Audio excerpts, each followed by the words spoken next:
Right. Week 39, day 2. Zephaniah 1 to 3, Psalm 74, and 2 Corinthians 8. The word of the Lord that came to Zephaniah, son of Cushi, the son of Gedaliah, the son of Amariah, the son of Hezekiah, during the reign of Josiah, son of Amon, king of Judah. I will sweep away everything from the face of the earth, declares the Lord. I will sweep away both man and beast. I will sweep away the birds in the sky and the fish in the sea, and the idols that cause the wicked to stumble. When I destroy all mankind on the face of the earth, declares the Lord, I will stretch out my hand against Judah and against all who live in Jerusalem. I will destroy every remnant of Baal worship in this place. The very names of the idolatrous priests, those who bow down on the roofs to worship the starry host, those who bow down and swear by the Lord, who also swear by Moloch, those who turn back from following the Lord, and neither seek the Lord nor inquire of him. Be silent before the sovereign Lord, for the day of the Lord is near. The Lord has prepared a sacrifice. He has consecrated those he has invited. On the day of the Lord's sacrifice, I will punish the officials and the king's sons and all those clad in foreign clothes. On the day I will punish all who avoided stepping on the threshold, who fill the temple of their gods with violence and deceit. On that day, declares the Lord, a cry will go up from the fish gate, wailing from the new quarter, and a loud crash from the hills. Wail, you who live in the market district. All your merchants will be wiped out. All who trade with silver will be destroyed. At that time I will search Jerusalem with lamps, and punish those who are complacent, who are like wine left on its dregs, who think the Lord will do nothing, either good or bad. Their wealth will be plundered, their houses demolished. Though they build houses, they will not live in them. Though they plant vineyards, they will not drink the wine.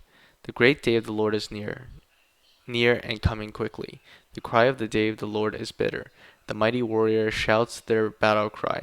That day will be a day of wrath, a day of distress and anguish, a day of trouble and ruin, a day of darkness and gloom, a day of clouds and blackness, a day of trumpet and battle cry against the fortified cities and against the corner towers. I will bring such distress on all people, and they will grope about like those who are blind, because they have sinned against the Lord. Their blood will be poured out like dust, and their entrails like dung. Neither their silver nor their gold will be able to save them. On the day of the Lord's wrath, in the fire of his jealousy, the whole earth will be consumed, for he will make a sudden end of all who live on the earth. Gather together, gather yourselves together, you shameful nation, before the decree that takes place, and the day passes like a wind-blown chaff, before the Lord's fierce anger comes upon you. Before the day of the Lord's wrath comes upon you, seek the Lord, all you humble of the land. You who do what he commands, seek righteousness, seek humility, perhaps you will be sheltered on the day of the Lord's anger. Gaza will be abandoned and Ashkelon left in ruins. At midday, Ashdod will be emptied and Ekron uprooted. Woe to you who live by the sea, you Kirathite people! The word of the Lord is against you. Canaan, land of the Philistines, he says, I'll destroy you, and none will be left. The land by the sea will become pastures, having wells for shepherds. The pen for stocks, that land will belong to the remnant of the people of Judah. There will there they will find pasture. In the evening they will lie down.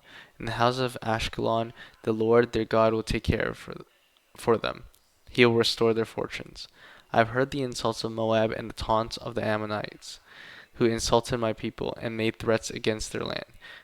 Therefore, as surely as I live, declares the Lord Almighty, the God of Israel, surely Moab will be like Sodom, and Ammonites like Gomorrah, a place of weeds and salt pits, a wasteland forever.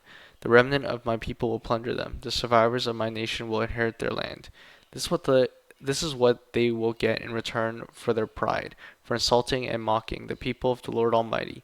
The Lord will be awesome to them that when he destroys all the gods of the earth. Distant nations will bow down to him, all of them in their own lands. You Cushites too will be slain by my sword. He will stretch out his hand against the north and destroy Assyria, leaving Nineveh utterly desolate and dry as the desert. Flocks and herds will lie down there, creatures of every kind. The desert owl and screech owl will roost on her columns. Their hooting will echo through the windows. Rubble will fill the doorways, and beams of cedar will be exposed. This is the city of revelry that lived in safety. She said to herself, I am the one, and there is none beside me. What a ruin she has become, a lair for wild beasts. All who pass by her scoff and shake their fists. Woe to the city of oppressors, rebellious and defiled. She obeys no one, she accepts no correction. She does not trust in the Lord, she does not draw near to God. Her officials within her are roaring lions. Her rulers are evening wolves, who leave nothing for the morning. Her prophets are unprincipled. They are treacherous people. Her priests profane the sanctuary and do violence to the law. The Lord within her is righteous. He does no wrong. Morning by morning he dispenses his justice, and every new day he does not fail. Yet the unrighteous know no shame. I have destroyed nations, their strongholds are demolished. I have left their streets deserted, with no one passing through. Their cities are laid waste, they are deserted and empty. Of Jerusalem I thought, surely you will fear me and accept correction.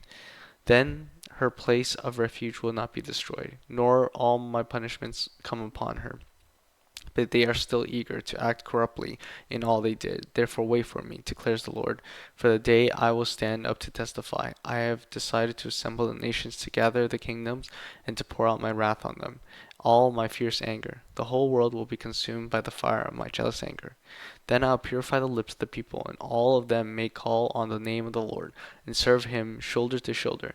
From beyond the rivers of Cush, my worshippers, my scattered people, will bring me offerings. On that day you, Jerusalem, will not be put to shame for all the wrongs you have done to me, because I will remove from you your arrogant boasters. Never again will you be haughty on my holy hill, but I will leave within you the meek and humble. The remnant of Israel will trust in the name of the Lord. They will do no wrong, they will tell no lies. A deceitful tongue will not be found in their mouths. They will eat and lie down, and no one will make them afraid. Sing, daughter Zion, shout aloud, Israel, be glad and rejoice with all your heart, daughter Jerusalem. The Lord has taken away your punishment. He has turned back your enemy. The Lord, the King of Israel, is with you. Never again will you fear any harm on that day. They will say to Jerusalem, do not fear, Zion. Do not let your hands hang limp. The Lord your God is with you, the mighty warrior who saves. He will take great delight in you. In his love he will no longer rebuke you, but will rejoice over you with singing. I will remove from you all who mourn over the loss of your appointed festivals, which is a burden and reproach for you. At that time I will deal with all who oppressed you. I will rescue the lame. I will gather the exiles. I will give them praise and honor. In every land where they have suffered shame, at that time I will gather you. At that time I will bring you home. I will give you honor and praise among all the people of the earth when I restore your fortunes before your very eyes, says the Lord. Psalm 74.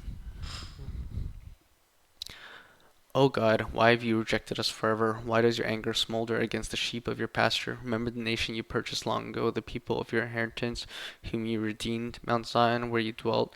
Turn your steps towards these everlasting ruins, all this destruction the enemy has brought on the sanctuary.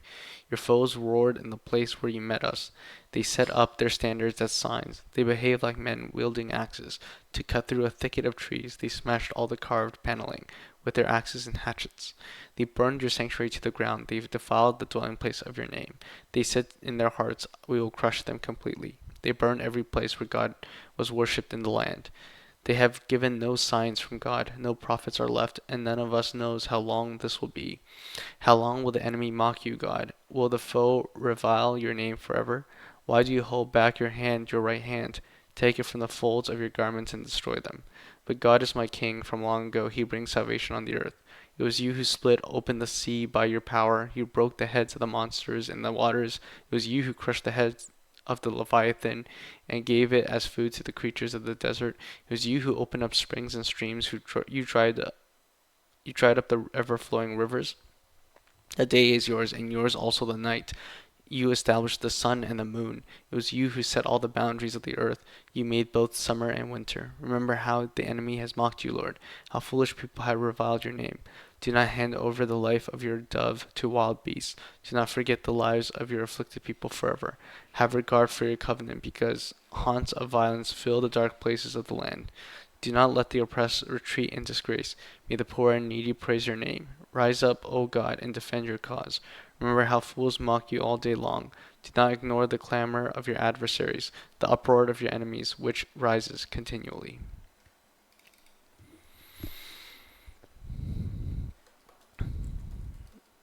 Second Corinthians 8. And now, brothers and sisters, we want you to know about the grace that God has given the Macedonian churches.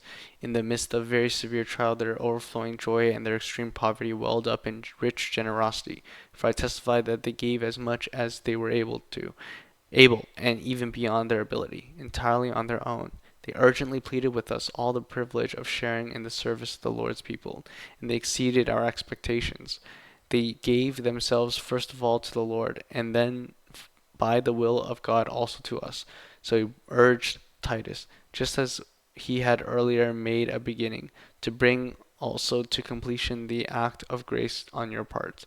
But since you excel in everything, in faith, in speech, in knowledge, in complete earnestness, and in the love we have kindled in you, see that you also excel in this grace of giving. I am not commanding you, but I want to test the sincerity of your love by comparing it with the earnestness of others. For you know the grace of our Lord Jesus Christ, that though he was rich, yet for your sake he became poor, so that you through his poverty might become rich. And here is my judgment about what is best for you in this matter.